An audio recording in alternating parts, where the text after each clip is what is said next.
एक तवील अरसे के बाद इंटरनेशनल मीडिया का फोकस एक ऐसा महफूज पाकिस्तान है जहां दुनिया की 40% आबादी की नुमाइंदगी करते हुए शंघाई ताउन तंजीम का इजलास हो रहा है।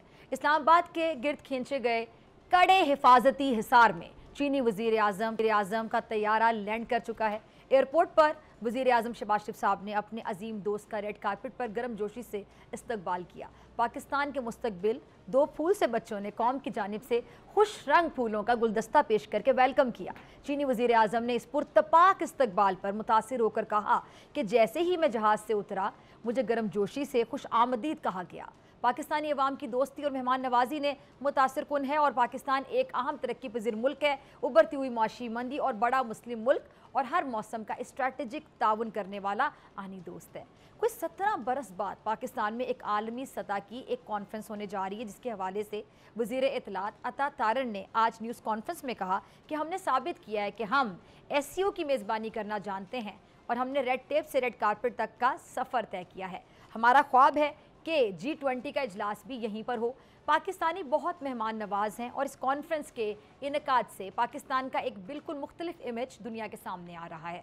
दुनिया जान रही है कि एक इंतहा पसंद, शिद्दत पसंद और सियासी तौर पर गैर मुस्तहकिम बतलाया जाने वाला मुल्क असल में बहुत पोटेंशियल रखता है और दुनिया की टॉप 10 फौजों में से एक, एटमी कुव्वत का हामिल और अपनी आबादी के स्ट्रक्चर में 60% नौजवान रखने वाला पाकिस्तान सरमायाकारी के लिए शानदार जगह है। कोई 17 बरस बाद पाकिस्तान में इस सतह की आलमी कॉन्फ्रेंस हो रही है, जिसमें खित्ते की 3 एटमी कुव्वतें मिल बैठकर सलाह मशवरे करेंगी और इश्यूज डिस्कस होंगे, आगे बढ़ने की बात होगी। और यही बात पाकिस्तान मुखालिफिन से हजम नहीं हो रही। बदकिस्मती से हमारे पड़ोस में न्यूज़ चैनल्स और सोशल मीडिया की मदद से पाकिस्तान के खिलाफ प्रोपेगेंडा मुहिम खूब जोरों पर है। अच्छा, आम दिनों में भी इनका बस नहीं चलता कि साइबेरिया में अगर 2 इंच ज़्यादा बर्फ़ पड़ जाए तो रूसी सदर को फ़ोन खड़का दिया जाए कि हो ना हो ये पाकिस्तान की कारस्तानी होगी।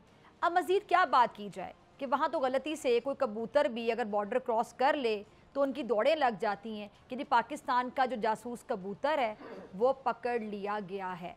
अच्छा, पाकिस्तान दुश्मन जो है उसने तो यही करना है कि उसने पाकिस्तान को एक नाकाम रियासत करार दिलवाने के लिए बड़े पापड़ बेलने हैं, क्योंकि दुश्मन है। वो कैसे बर्दाश्त करते हैं कि पाकिस्तान की जो आलमी तन्हाई है वो ख़त्म हो और पाकिस्तान उनके पापड़ों पर पाँव रख कर उनकी सारी मेहनत गारत कर दे। पाकिस्तान मुखालिफिन ने यही करना था, लेकिन अब इस पर सवाल उठाया जा रहा है इसे क्या कहा जाए इस सिचुएशन को कि पाकिस्तान तहरीक इंसाफ ने हैरत अंगेज़ तौर पर एन 15 अक्टूबर के रोज़ डी चौक पर एहतजाज का जो ऐलान कर दिया, इस पर बड़े सवाल उठ रहे हैं। और PTI के जो हमदर्द हैं, खैर ख्वाह कुछ PTI के अंदर के भी लोग हैं, वो भी समझते हैं कि एहतजाज के लिए ये जो वक्त है ये मुनासिब नहीं है। ना वक्त मुनासिब है, ना मुकाम मुनासिब है। दुनिया को आखिर क्या मैसेज आएगा इस तारीख में अगर आप एहतजाज करते हैं। लेकिन जो PTI की क़यादत है, जो मतलब मेन क़यादत है, वो अपने फ़ैसले पर कायम है, जिससे पाकिस्तान तहरीक इंसाफ की जो नाकदीन है, ज़ाहिर बात है उनको तनकीद करने का मौका मिल रहा है। वो 2014 का जो धरना है वो भी डिस्कस होना शुरू हो गया कि PTI ने ज़ाहिर बात है पहले बार तो ऐसा नहीं किया है। 2014 में इमरान खान साहब और तहरुल कादरी ने यही कुछ किया था और तब भी चीनी सदर जो है उनका दौरा होना था, जो कि मुलतवी करवा कर ये रहे थे। अच्छा, अब मुखालिफ इनका कह रहे हैं कि इंतहाई मुश्किल वक्त में जब मुल्की ख़जाना तकरीबन खाली बर्तन की तरह बज रहा था और वज़ीर आज़म IMF से मिन्नतें तरले करके कर्ज मांग रहे थे, तो एक ही पार्टी IMF के दफ्तर के सामने एहतजाज कर रही थी कि खबरदार $1 भी ना देना, और वो भी थी PTI। अब उनके मुताबिक इसी महीने मलेशिया के जो वज़ीर आज़म है पाकिस्तान आए, तब भी एक ही पार्टी एहतजाज पर थी और वो भी पार्टी PTI। अब शंघाई ताउन तंजीम का जो इजलास है वो इस्लामाबाद में हो रहा है और वही पार्टी एहतजाज का ऐलान किए हुए है PTI। अब इस एहतजाज की जो दीगर वजूहात हैं उनमें से एक वजह अडियाला जेल में मुलाकातें ना करवाना बताया जा रहा है। अल्लाह ताला खान साहब को ज़िंदगी दे, वो एक बड़ी पार्टी के बड़े रहनुमा हैं, लेकिन बदकिस्मती से इन दिनों जेल में हैं और मुकदमात का सामना कर रहे हैं, लेकिन महफूज तो हैं।